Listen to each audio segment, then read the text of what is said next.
99.1 The Sports Animal. Welcome back to Sports Talk with John and Vince. I am Vince Ferrara. Excited about our next guest. We're going to talk some Major League Baseball and why not bring in outstanding analyst for ESPN and MLB Network. Xavier Scruggs X joins us here on Sports Talk. Xavier, Vince Ferrara here in Knoxville. How are you? I'm doing great, man. I appreciate you having me on here. Excited to talk some baseball with you. Yeah, absolutely. Appreciate your insights. And let's start with the Atlanta Braves. There's a lot of Braves fans here. They're all over the Southeast, as you're well aware. Second in the NL East and behind the Phillies, who you know are playing great baseball right now. No Strider for the Braves the rest of the way. Give me your assessment of where the Braves stand right now in that battle with the Phillies in the East. Yeah, it's not going to be as easy as the past few years, right? Mhm. I think the biggest thing is you lose Strider, but the effects of that you may not have really even felt that until you start getting toward the middle of the season, the latter part of the season, because it's a long season. The good thing is guys have been able to step up. I look at Ronaldo Lopez, right? Chris Sale has done a very nice job after coming over from Boston.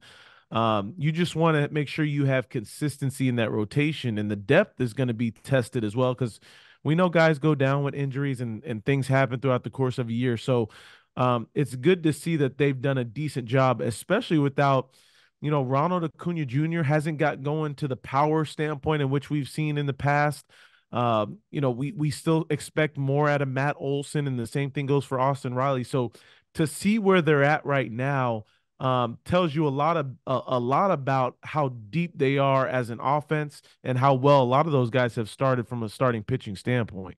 Xavier Scruggs, analyst for ESPN and MLB Network, joining us here on Sports Talk with John and Vince. I'm Vince Ferrara. A lot of Cubs fans as well. We air the Double-A affiliate Tennessee Smokies games here on 99.1 The Sports Animal in Knoxville. Their Cubs are battling the Brewers there in the NL Central. Give me your breakdown of the Cubbies so far in 2024. I mean, I first I have to look at, one of the best acquisitions of the offseason that may be going under the radar is Shota Imanaga, right? Like this was a guy that comes over from Japan and he's been dominant with not extreme dominant stuff as far as velocity, but he's making major league hitters look silly. And I think having him at the top of that rotation along with Justin Steele, who's back now, that's a great 1-2 punch. I look at also from a young standpoint, another acquisition that they made coming over from the Dodgers, Michael Bush. He started off the season extremely hot, especially from a power standpoint. The one thing you look for, as remember, this Cubs team was one game away from the playoffs last year. The one thing you look for is to continue to create depth, and you want your acquisitions to get going early. And that's what they've done so far. Bellinger's back in this lineup now, too, so you can expect some more offensive production.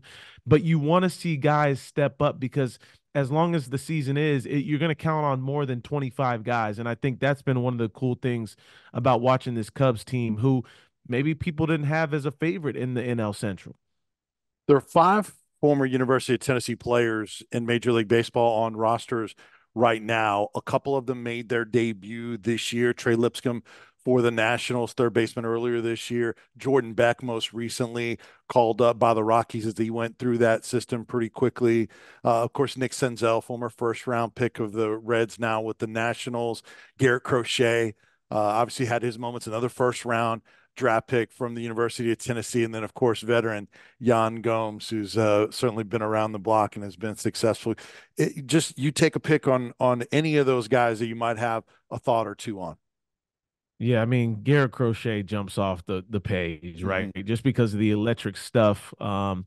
It's good seeing him now being able to come back into this rotation, and he looks good. He's gonna have his ups and downs, right? But I like that you're starting to see what can become of somebody that can be dominant with really two maybe three plus pitches that he has as well. So I'm excited to see how he continues to develop.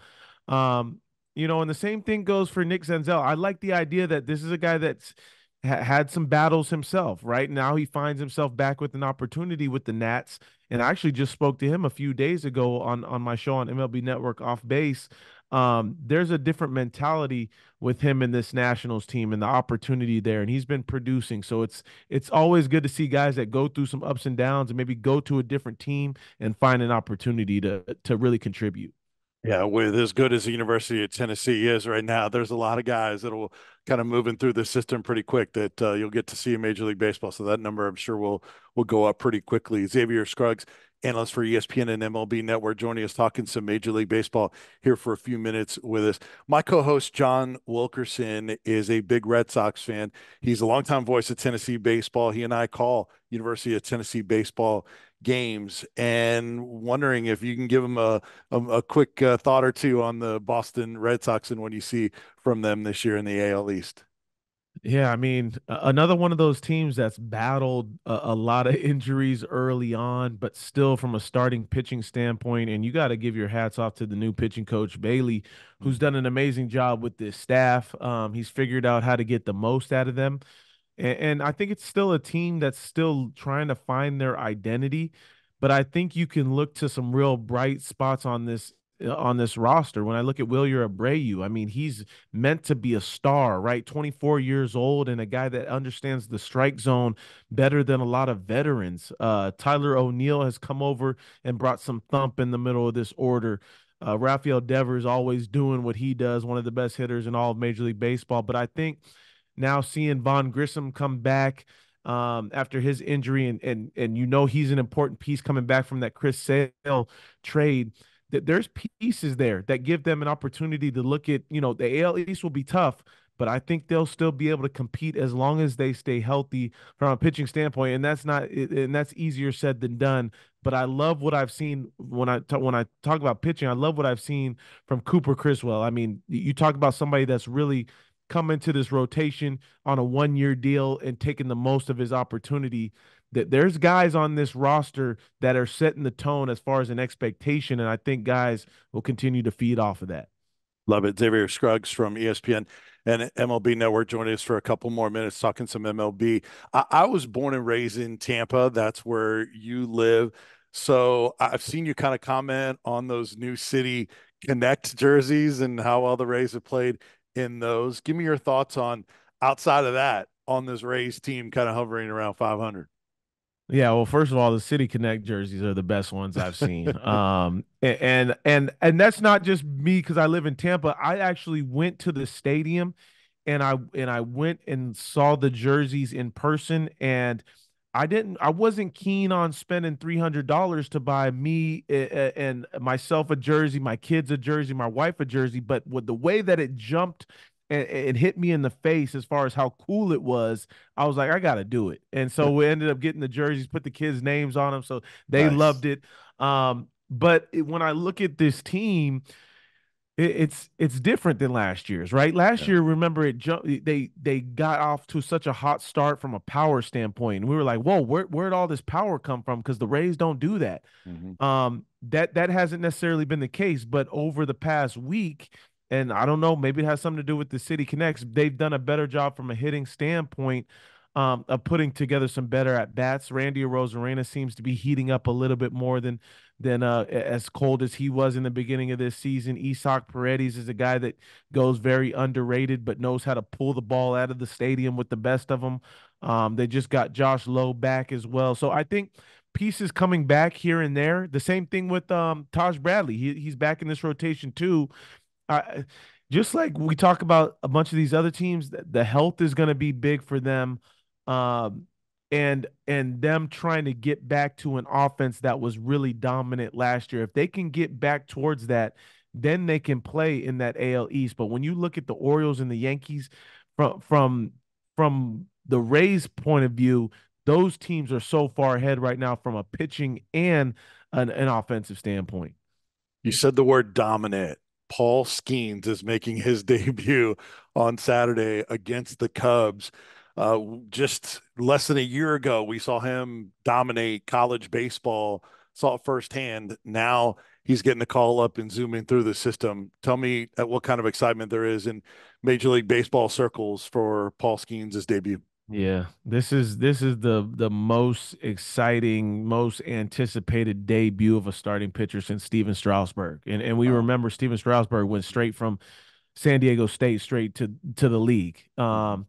And so you just think about from a stuff perspective, he's got some of the best stuff that we'll ever see touch the major league level from a velocity standpoint, from a slider, the nasty splinker that he's got now. He's got a mix between a split and a sinker. And I think that's what kind of interests me most is because he went to the minor leagues, knew he had to develop and really harness in on a third pitch.